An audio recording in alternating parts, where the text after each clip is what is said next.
Hello hi കൂട്ടുകാരെ. അപ്പോൾ ഇന്നത്തെ ഒരു കുഞ്ഞു വീട്ടിലോട്ട് എല്ലാവർക്കും സ്വാഗതം കേട്ടോ. അപ്പോൾ തലേന്ന് നമ്മൾ രാത്രി ഇപ്പോൾ മീൻകറി വെച്ച് വെക്കും കേട്ടോ. എന്നാലും ചേട്ടന് പിന്നെ എളുപ്പം പോകണ്ടേ.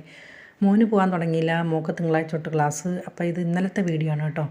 അപ്പോൾ ഞാൻ അതുപോലെ തന്നെ പാത്രമൊക്കെ ചൂടുവെള്ളത്തിൽ കഴുകിയിട്ട് കുറച്ച് പാല് തിളപ്പിക്കാൻ വെച്ചിട്ടുണ്ട്. അപ്പോൾ എൻ്റെ രാവിലത്തെ കുറച്ച് ഷോ ഉണ്ടോ, ഇത് കണ്ടോ. അപ്പുറത്ത് അമ്മ മീൻ വെട്ടായിരുന്നപ്പം അക്കു നോക്കിയിരിക്കുന്നു, അവിടെ 2 പൂച്ചകൾ നോക്കിയിരിക്കും കേട്ടോ. അക്കു വിചാരിക്കും പുറത്ത് എന്ത് സന്തോഷമൊന്നും അല്ലേ, കറമ്പം വിചാരിക്കും അകത്ത് അവൻ എന്ത് സൗകര്യമെന്ന്. രണ്ടുപേർക്കും അതിൻ്റേതായ ബുദ്ധിമുട്ടുണ്ടല്ലേ. അപ്പോൾ നമ്മളെ ചായ എന്നെ നോക്കി നോക്കി തിളച്ചങ്ങ് വീണു കേട്ടോ. പിന്നെ അതെല്ലാം ഒന്ന് വൃത്തിയാക്കി. അപ്പോൾ ഇന്ന് നമുക്ക് ഗോതമ്പ് പുട്ടാണ്.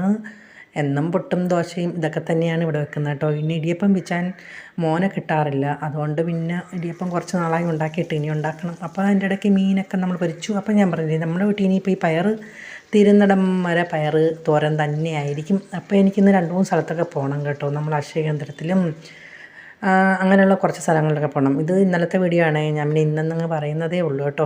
അപ്പോഴത്തെ മീനൊക്കെ പൊരിച്ച് മാറ്റി. പിന്നെ മോളുടെ കുറച്ച് ആവശ്യത്തിനൊക്കെ പോകണം. അപ്പോൾ അതുകൊണ്ട് ഞാൻ വിചാരിച്ചു ഇന്ന് വഴി കിടക്കുന്നവർക്ക് ഒരു പൊതി ചോറ് കൊടുക്കാമെന്ന്. നമ്മൾ പുറത്തോട്ട് പോകുമ്പോഴല്ലേ അവർക്ക് കൊടുക്കാൻ പറ്റുള്ളൂ. അപ്പോൾ മോള് അരി കഴിവാണ്. പിന്നെ ഇന്ന് പയർ തോരനും പൊരിച്ച മീനും മീൻകറിയും അച്ചാറും ഉണ്ട് കേട്ടോ. അപ്പോൾ അത് മതിയല്ലോ. ഒരാളുടെ വയറെന്ന് പറയാൻ അത്രയൊക്കെ തന്നെ കറികൾ ധാരാളമല്ലേ. അങ്ങനെ നമ്മുടെ പുട്ട് വെന്തു. പിന്നെ കുറച്ച് അരിയൊക്കെ അങ്ങോട്ട് ഇട്ട് കൊടുക്കുവാണ്. അപ്പം രാത്രി കാപ്പി ആയതുകൊണ്ട് പിന്നെ കുറച്ച് അരി മതി ചോറൊക്കെ. എന്ന് വെച്ചാൽ റേഷന് വേണ്ടി ഇപ്പം ദിവസവും മറ്റേതിടയ്ക്ക് ചോറാക്കുമായിരുന്നു. ഇപ്പം പിന്നെ എല്ലാ ദിവസവും രാത്രി പുട്ടോ, കൂടുതലും ഗോതമ്പിൻ്റെ തന്നെ കഴിക്കത്തുള്ളൂ കേട്ടോ. ചില ദിവസമേ ഉള്ളൂ പിന്നെ ദോശ ആക്കുന്നത്. എന്ന് വെച്ചാൽ എപ്പോഴും പുട്ടാകുമ്പോൾ മക്കൾ മടുത്തു പോകത്തില്ലേ. അങ്ങനെ അതിൻ്റെ ഇടയ്ക്ക് ഇവിടെ പയറൊക്കെ ആവിയൊക്കെ വന്നു. ഞാൻ പിന്നെ അരിയൊക്കെ ഇട്ട് കൊടുക്കുവാണ്. അപ്പോൾ ഇടയ്ക്കിടയ്ക്ക് എന്നെ ഒന്ന് കാണിക്കാൻ വേണ്ടിയാണ് ഇങ്ങനെ കാണിക്കുന്നത് കേട്ടോ. അല്ലെങ്കിൽ പിന്നെ മൊത്തം പാചകം മാത്രമായിപ്പോൾ. അപ്പോൾ എനിക്കിപ്പം പ്രത്യേകിച്ച് കുഴപ്പമൊന്നുമില്ല. കഴുത്തിന് വേദനയുണ്ട്, അതൊക്കെ ഇങ്ങനെ കാണും, കൂടെ തന്നെ കാണുമില്ല. അപ്പോൾ ഞാൻ പറയും കേട്ടോ, പയർ തീർന്നു, ഇനി അതിൻ്റെ പണി കഴിഞ്ഞു. എന്ന് വെച്ചാൽ 1-2 ദിവസം അടുപ്പിച്ചങ്ങ് പയറായിരുന്നു.